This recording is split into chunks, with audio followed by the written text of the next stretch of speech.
Okay, now we'll take a deeper look at just the program mode. This is, in most machines, what we consider as playing one sound at a time. But as I said earlier in my introduction, you can layer up to 32 different sounds, even in a single program. So we're going to listen to the new modeled oscillators.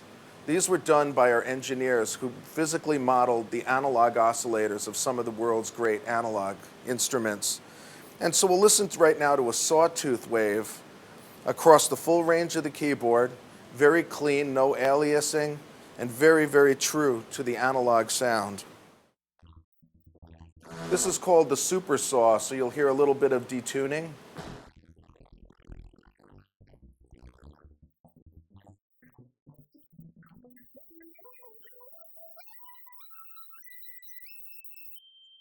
It's very, very clean. In a lot of modeled analog instruments, on the very high end, you'll hear some hissing and some funny aliasing. This is very, very cleanly done. The filters are great. I'm going to add a little resonance just by pushing up a slider that's been assigned and use the mod wheel to sweep the filter.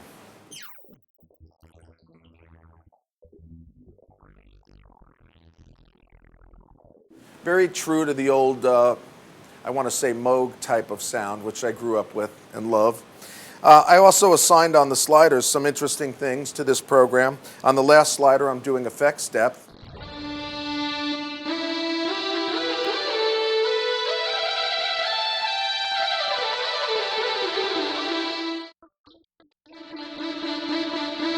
So we're just modulating different components, maybe a little bit of LFO.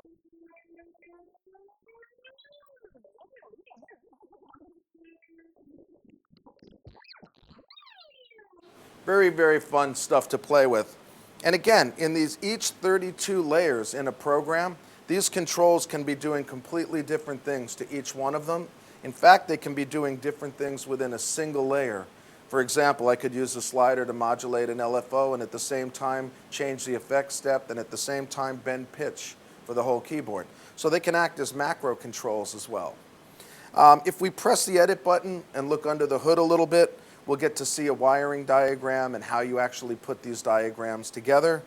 The user simply presses an edit button. They're presented with a screen, and when they edit their algorithm, they're presented with a number of choices they can select for how much DSP power they want to use. So the boxes will grow in size from a single box to 4 different boxes long, joined as a single long box, and they can have bigger and bigger DSP functions in them. And then you can output them into another layer or cascade them. So you could have 32 different layers of DSP routed in some kind of series and parallel routings. Again, very, very deep. The cool thing is Kurzweil's done a great job of giving you almost 3,000 programs. So you can find stuff that's already wired up that does what you want it to do and then just tweak from there. Or if you're somebody like me that likes to start from scratch and have a modular synthesizer background, you'll feel right at home in here. Basically, you'll be patching things together. If we press edit on the default program, it's a single layer. It tells us layer 1 of 1. And again, as I showed you, it has its algorithm. It's got all the modulation sources. If I want to add another layer, it's simple. I just can either duplicate a layer, add a new layer, import a layer from another program. So if I go new layer, we then see layer 2 of 2, a new layer, 3 of 3. And again, I can do this up to 32 different times. Each one of these having its own key map. This might be a string sound or some, or a trumpet. This might be some kind of a Rhodes or a sax. So again, this is still within the context of a program. We haven't left program mode yet for the setup mode.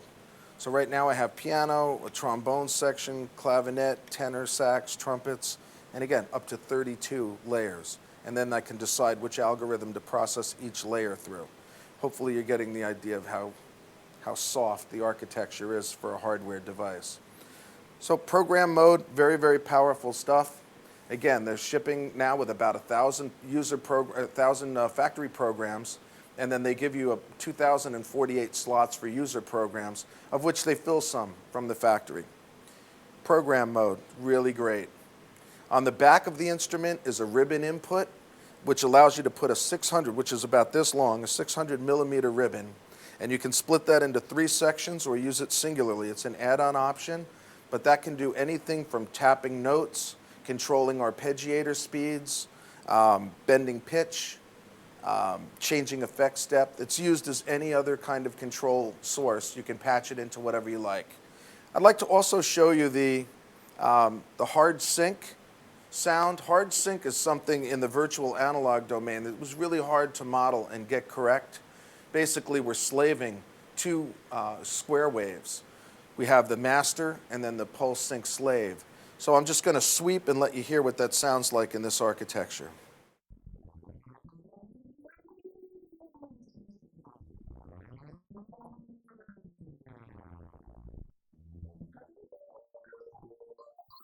We'll add a little reverb.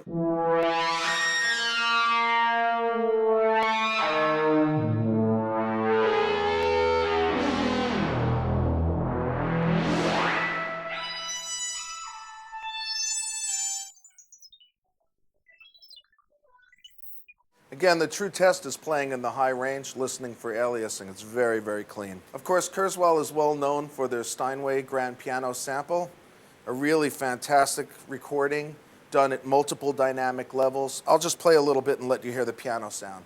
Most of you will already be familiar with this sound.